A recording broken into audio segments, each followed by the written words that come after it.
ٹھیک تو ہے. اس میں تھوڑی سی پلیز وضاحت کریں گے کہ کیا اس وقت حکومت جو ہے لازمی تھی یا محبت رسول صلی اللہ علیہ وآلہ وسلم کا جنازہ چھوڑ کر جانا اور حکومت کو سنبھالنا اور آپ کا جنازہ بعد میں غائبانہ پڑھنا، کیا یہ درست عمل تھا؟ بہت شکریہ. بہت شکریہ آپ کا. آپ پروگرام دیکھتے رہیے، انشاءاللہ العزیز اس سوال پہ بات ہوگی. بہت ضروری سوال ہے آپ کا. بہت شکریہ آپ کا. جی علامہ جمیل صاحب قبلہ آپ کی طرف آتا ہوں میں. ایم خان صاحب نے بریڈ فورڈ سے گفتگو ہی کرتے ہیں، تو ان نے کہا تھا کہ یہ لوگ جو حضرت ابوبکر کی خلافت کو نہیں مانتے، تو یہ تو کہتے ہیں کہ حضرت علی کو معاذ اللہ نبوت ملنی تھی، تو جبریل بھول کے سرکار دو عالم صلی اللہ علیہ وسلم کی طرف آ گئے. تو وہ کہتے ہیں یہ تو قادیانیوں سے بھی 2 فٹ آگے ہیں، تو اس پہ ذرا بات ہو جائے. یقیناً یہی بات ہے، آپ نے خلاصہ تو بتا دیا ہے. جی جی اور ہمارے محترم جو محمد خان صاحب بریڈ فورڈ سے جنہوں نے فون کیا ہے، جی جی جی تو ان کی دکھتی رگ پر ہاتھ رکھا ہے.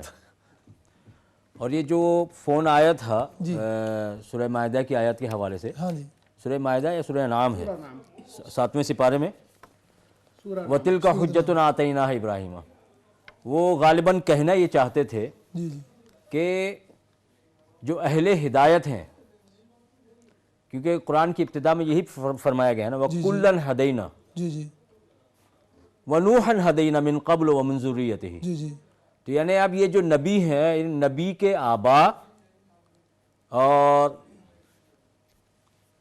ان کی ازواج جی اور ان کے ابنا، ان کی اولاد اور جو ان کی نسل ہے وہی ہدایت پر ہے بس. صحیح. یعنی صحابہ کرام کو یہ اہل ہدایت نہیں سمجھتے.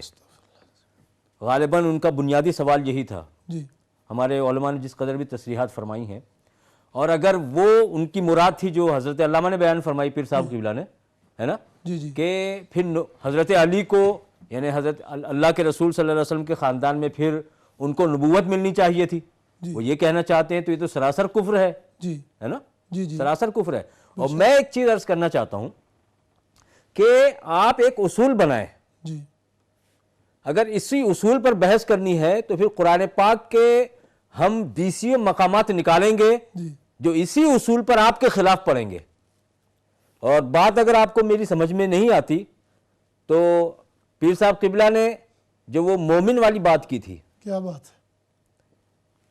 کہ حضرت علی اللہ کے رسول کے بھائی ہیں، اور قرآن کہتا ہے کہ جو اہل ہدایت ہیں وہ نبی کے خاندان ہی میں صرف ہوں گے، تو حضرت علی ہی صرف ہدایت پر ہیں. تو پھر پیر صاحب قبلہ نے جو ایک گوشہ کہا تھا، اس طرح کی 20 باتیں پیش کی جا سکتی ہیں. بے شک. کہ قرآن تو کہتا ہے کہ خدا بھی مومن ہے، القدوس السلام المومن، خدا بھی مومن ہے اور اللہ کے رسول بھی مومن ہے. یقیناً آمن الرسول، آمن الرسول، رسول ایمان لائے، واہ. تو یقیناً وہ تو مومن حقیقی ہے. سب سے اول مومن تو وہی ہے. جی بے شک. وَأَنَا أَوَّلُ الْمُؤْمِنِينَ، قرآن پاک کی آیت بھی موجود ہے. جی تو خدا بھی مومن ہے، نبی بھی مومن ہے، اور قرآن جو ہے سارے کلمہ پڑھنے والوں کو بھائی بھائی قرار دے رہا ہے. انما المومنون اخوہ، کہ جو بھی مومن ہے تو خدا بھی اس میں شامل، نبی بھی اس میں شامل، اور سارے کلمہ پڑھنے والے بھی اس میں شامل، تو سارے بھائی ہو گئے. تو اب آپ کے ضابطے سے تو آپ جو کہتے ہیں نا کہ بھئی صرف نبی کی آل اور نسل ہی میں ہدایت رہے گی، جی تو اب اس آیت کریمہ کی بنیاد پر اب آپ کیا جواب دیں گے؟ سبحان اللہ. ماشاء تو اللہ. جو کچھ آپ سادات کرام کے لیے یا نبی کی نسل کے لیے آپ ثابت کرنا چاہتے ہیں، وہ تو ہر آدمی کے لیے، ہر کلمہ پڑھنے والے کے لیے ثابت ہو رہی ہے. کیا بات ہے. تو ایسے اصول نہ بنایا کریں کہ جس سے آپ کے ہاتھ پیر ٹوٹ جائے، ہے نا. اصول ضابطہ وہ ہوتا ہے جو ہر جگہ لاگو ہو، واہ. ہر جگہ آپ کو کام آئے. کام آئے. صحیح. آپ کے جتنے بھی اصول ہیں، آپ کرتے یہ ہیں کہ قرآن پاک کا ایک مقام لے کر کے اس کی من مانی تعویلیں کرتے ہیں، مفہوم کھینچتے ہیں، جبکہ قرآن سے جو ہدایت اسی صورت میں آپ کو مل سکتی ہے کہ پورے قرآن کو سامنے رکھ کر کے آپ بات کریں. نؤمن ببعض ونکفر ببعض والی بات نہ کریں، جس کے بارے میں قرآن پاک نے صاف فتویٰ دے دیا، اولئک هم الکافرون حقا. کہ بعض آیتوں کو لے کر کے اس طرح سے کھینچا تانی کرنا، اس سے کبھی بھی عقیدہ ثابت نہیں ہوتا. اور اسی کو قرآن نے صاف کر دیا کہ اگر اس طرح سے کرو گے تو یضل بہ کثیرن، گمراہ ہو جاؤ گے۔ کیا بات ہے، کیا بات ہدایت کس کو ملتی ہے؟ جو پورے قرآن کو بیک وقت سامنے رکھ کر کے، اور صرف قرآن نہیں، ساری حدیثیں، اور صرف حدیث، قرآن اور حدیث ہی نہیں، جو ابتدائی اسلام سے لے کر کے آج تک جو اہل اسلام چلے آ رہے ہیں، سبحان ہے اللہ، نا، صحابہ ہیں، تابعی ہیں، اہل بیت پاک ہیں، سارے کے سارے اہل بیت، سب کو آپ کو سامنے رکھا ہے کہ سب نے مل کر کے کیا چیز سمجھی ہے۔ الحمدللہ ہمارا عقیدہ سبحان اللہ، سبحان ان ساروں پر بیک وقت ہے، آپ کی طرح سے نہیں صرف ایک گوشے کو لے لیا اور کھینچا تانی کر رہے ہیں۔ کیا بات ہے حضرت، سبحان اللہ، بڑے خوبصورت انداز میں آپ نے ایم خان صاحب کے جو سوالات بھی تھے، ان کی گفتگو تھی، اس پہ گفتگو فرمائی۔ میں دوبارہ آپ کی طرف آتا ہوں، یہ کالر ہے ہمارے ساتھ رشیدہ بہن نوٹنگم سے۔ السلام علیکم ورحمۃ اللہ وبرکاتہ۔ وعلیکم السلام۔ میں نے صرف یہ سوال کرنا ہے کہ ام کلثوم جو حضرت علی کی بیٹی حضرت عمر کی بیوی ہیں، جی وہ یہ لوگ کہتے ہیں کہ وہ حضرت فاطمہ کی بیٹی نہیں تھی، جی اس لیے ان کو نہیں مانتے، جی اور حضرت عمر پر یہ جیسے باتیں کرتے ہیں۔ جی لیکن اگر وہ حضرت فاطمہ کی نہ بھی بیٹی ہوں تو حضرت علی کی بیٹی ہیں، جی جن کو یہ پیغمبروں تک پہنچاتے ہیں، جی تو یہ ام کلثوم کون تھی؟ جی بہن ٹھیک ہے، آپ کا سوال آ گیا۔ ہاں جی، بس مجھے اس کا جواب چاہیے۔ انشاءاللہ آپ پروگرام کو دیکھتے رہیے، اوکے۔ انشاءاللہ آپ کے سوال کا بھی ہم جواب دیں گے۔ جی حضرت، گفتگو کمپلیٹ ہو گئی ہے، تو میں آگے والا سوال اور بھی سوال لیجیے۔ جی آگے کے کالر تھے ہمارے ساتھ عباس صاحب گلاسگو سے۔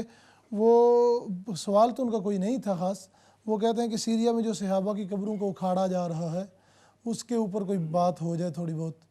یقیناً یہ بڑی قابل مذمت بات ہے۔ ہاں جی، یوں عام آدمی بھی، عام مسلمان کی بھی قبر ہو، وہ قابل احترام ہے، اس کا احترام کیا جائے گا، اور یہ بدعقیدگی کی انتہا ہے، جی جی، بدعقیدگی کی انتہا انتہا ہے۔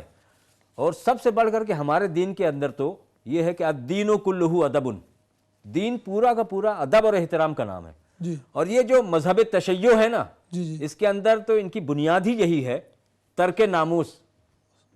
وہ جیسے اکبر نے دین الہی ایجاد کیا تھا نا، اس کے 4 اصول تھے، 4 اصول میں چوتھا اصول اس نے رکھا تھا ترک ناموس۔ ارے بھائی، ترک ناموس کے بعد تو بچتا ہی کچھ نہیں۔ کیا بات، اگر انسان اپنی عزت بھی دے دے گا تو اس کے بعد بچے گا کیا؟ تو ایسا مذہب کس کام کا، کیا اس کی حیثیت ہے کہ ترک ناموس پر ان لوگوں نے، دین تو نام ہے ادب کا، ان لوگوں نے ترک ناموس کو دین بنایا ہوا ہے۔ سبحان اور یہ لوگ بڑے قابل مذمت ہے جنہوں نے صحابہ کرام کی، اولیاء اعظام کی مزارات کی بے حرمتی کی ہے، اور وہ یہ سمجھتے ہیں کہ اس طرح سے گویا ہم نے قبروں کو اکھاڑ کر کے ان کو نابود کر دیا ہے۔ کیا بات، یہ نادان یہ سمجھتے نہیں ہے کہ جو ولی اللہ کی قبر ہوتی ہے نا، جی وہ قبر اور اس کے مرقد کی حیثیت سے ہمیشہ کے لیے ہے، چاہے آپ اس کو 1000 بار اکھیڑ کر کے پھینک دیں۔ جس طرح سے کعبہ ہے نا، کعبہ ہمیشہ کے لیے کعبہ ہے نا، چاہے عمارت ڈھا دی جائے، واہ، چاہے عمارت ڈھا بھی جائے، تو وہ جو پوری فضا ہے عرش سے لے کر کے تحت الثری تک، کیا بات، تو جو صحابہ کرام رضوان اللہ تعالی علیہم اجمعین، اللہ کے رسول نے، بس میں آخری جملہ عرض کرتا ہوں میں، جی اللہ کے رسول صلی اللہ علیہ وسلم نے فرمایا کہ میرا جو صحابی جہاں دفن ہوتا ہے، اب دیکھیے اندازہ کیجئے اس کو، سبحان اللہ، لوگ یہ سمجھتے ہیں کہ ہم نے صحابی کی قبر اکھیڑ دی، اب وہ ختم ہو گئے۔ اللہ کے رسول نے ضمانت لی ہے، وعدہ لیا ہے کہ میرا جو صحابی جہاں دفن ہوتا ہے، قیامت میں وہ وہیں سے اس زمین کے لیے نور اور برکت بنا کر کے اٹھایا جائے گا، اسی زمین سے اٹھایا جائے گا۔ سبحان اللہ، اور کتنے سو تو اس زمین کو، اس خطے کو اس نبی کے مرکز کی اور صحابی کے مرکز اور مزار سے نسبت ہو گئی ہے، وہ ہمیشہ کے لیے مزار رہے گا وہ، سبحان اللہ، چاہے اس کی حقیقت کو تم سمجھو یا نہ سمجھو، ہم سمجھے یا نہ سمجھے۔ سبحان اللہ، اور یہ اس کی جتنی بھی مذمت کی جائے کم ہے۔ کم ہے ماشاءاللہ۔ ویسے بھی حضرت ہم نے فیس بک پہ کافی دیکھ رہے ہیں کہ وہ جو بھی مزارات کو اکھاڑ رہے ہیں یا قبروں کو کھود رہے یہ ہیں، وہی سلسلہ ہے، صحابہ کی اسی طرح باڈیاں بالکل سلامت جی جی، وہ دکھا رہے ہیں کہ اسی طرح اتنے 100 سالوں کے بعد وہ قبروں کو اکھاڑ رہے ہیں، لیکن اور میں باڈیاں بالکل یہ سلامت چیز نہایت وثوق کے ساتھ، اعتماد کے ساتھ میں کہہ رہا ہوں، یہ میرا عقیدہ ہے ہیں۔ جی کہ چاہے صحابی ہو یا ولی ہو کوئی بھی ہو, اس کا ظاہری جسم اس قبر کے اندر ہمیں دکھے یا نہ دکھے, ہمیں نظر آئے یا نہ آئے. دیکھیے ہمیں قرآن کیا بتاتا ہے یا ہمارا دین کیا بتاتا ہے, کہ عذاب قبر ہوتا ہے نا, فرشتے نظر آتے ہیں, فرشتے نظر آتے ہیں کہ کیا اس وقت اس کو عذاب ہو رہا ہے یا نہیں ہو رہا ہے. ان لوگوں نے تو باقاعدہ اس بات کی کوشش کی دیکھنے کی کہ کیا قبر میں واقعی کچھ ہوتا ہے یا نہیں ہوتا ہے, ان کو نظر نہیں آ رہا ہے. تو دوستو یہ جو دوسرے عالم کی یہ باتیں ہیں نا, برزخ کی باتیں ہیں, یہ برزخ کی باتیں ہیں, عالم غیب کی باتیں ہیں, ان کو ہمیں نظر آنا کوئی ضروری نہیں ہے. تو تم 1000 بار قبروں کو اکھاڑو, یقیناً اس صحابی اور ولی کے مزار کی حیثیت سے اس زمین کو نسبت رہے گی. واہ, یہ ہمارا عقیدہ ہے. بہت شکریہ حضرت, آپ نے خوبصورت گفتگو فرمائی.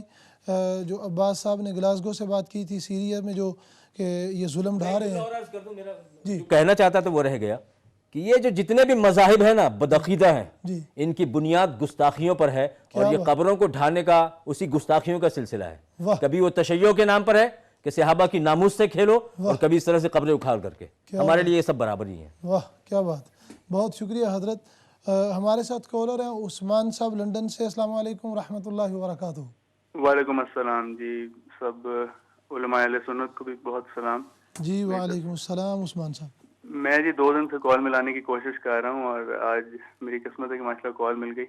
اور میں نے مولا علی کرم اللہ وجہ کی ایک بات شیئر کرنی تھی جی. میں بھی اس طرح دوستوں سے بات ہوتی تھی تو وہ کئی دفعہ اس طرح گستاخی کرتے. میرا تو خیر نام بھی عثمان ہے, تو وہ کئی دفعہ انہوں نے گستاخی کرنی, تو میں نے پھر کتابیں پڑھنی شروع کی. تو ایک جگہ میں نے پڑھا کہ مولا علی کرم اللہ وجہ فرماتے ہیں کہ اگر مجھے یہ معلوم ہوتا کہ میرے آقا کریم صلی اللہ علیہ وسلم نے فرمایا ہے کہ میرے بعد خلافت علی کے پاس جائے گی, تو میں پہلا شخص ہوتا جو ابو بکر اور عمر کا قتل کر دیتا. یہ ایک بار ذرا دوبارہ دہرا دیجئے. ہاں جی, میں نے کہا کہ میں نے مولا علی کرم اللہ وجہ کی یہ بات پڑھی, اور مجھے کریکٹ کیجیے گا اگر میں غلط ہوں تو, کہ انہوں نے فرمایا کہ اگر میرے آقا کریم صلی اللہ علیہ وسلم نے یہ کہا ہوتا کہ میرے بعد مولا علی کرم اللہ وجہ جو ہیں یا میں جو ہے وہ خلیفہ بنوں گا, اور اس بات کا زیادتی ہوتی, تو میں پہلا شخص ہوتا جو ابو بکر اور عمر کا قتل کر دیتا, کہ وہ میرے آقا کریم صلی اللہ علیہ وسلم کی خلاف ورزی کرتے. لیکن ایسا کہیں نہیں انہوں نے کہا تھا, اور یہ من گھڑت باتیں ہیں, اور ان لوگوں کو جی روکنے کے لیے کچھ کرنا چاہیے. اس پہ ذرا وضاحت کیجیے گا اگر میں غلط ہوں تو. جی بہت شکریہ آپ کا, بہت شکریہ.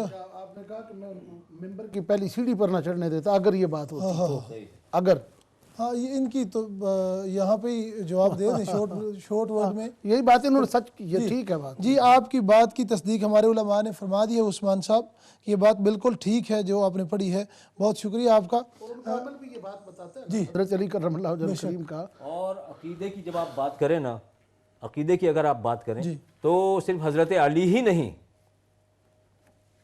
ہمارے جتنے صحابہ ہیں اور مشہورین ہیں جو اکابر صحابہ ہیں, یقیناً وہ بھی وہ جس طرح سے فرمایا گیا کہ حضرت علی نے یہ فرمایا ہے کہ میں اگر اللہ کے رسول کی مرضی ہوتی کہ ابو بکر عمر خلیفہ نہ بنے تو میں ان کو بننے نہ دیتا. یقیناً سارے صحابہ کرام, اور جب صحابہ کرام, یہی تو ہم کہتے ہیں نا خلافت کو ہم اسی لیے تو برحق کہتے ہیں کہ یہ سارے کے سارے صحابہ, یعنی وہ آدمی, وہ لوگ, وہ جماعت, وہ زمرہ, وہ طبقہ کہ جن کو اللہ کے رسول نے 23 سال تک جن کی تربیت فرمائی, جن کو ایمان کی دولت عطا فرمائی, رسوخ فی الدین عطا کیا, یقین کی دولت عطا فرمائی.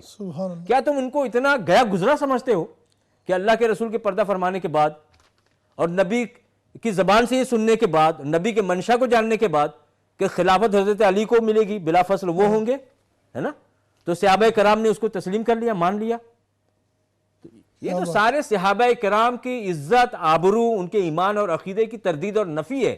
اس لیے کل میں نے یہ بات کہی تھی کہ خلافت کا جو مسئلہ ہے یہ اصول دین میں سے ہے, اور جب تک آپ اس کو مانتے نہیں ہو دین کی ساری باتیں پھر بے بنیاد ہو جاتی ہیں. واہ سبحان اللہ.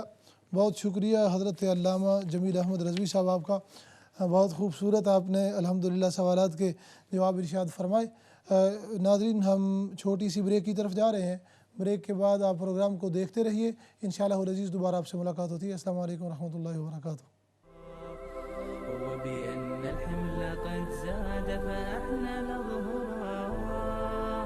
فإذا الصاعد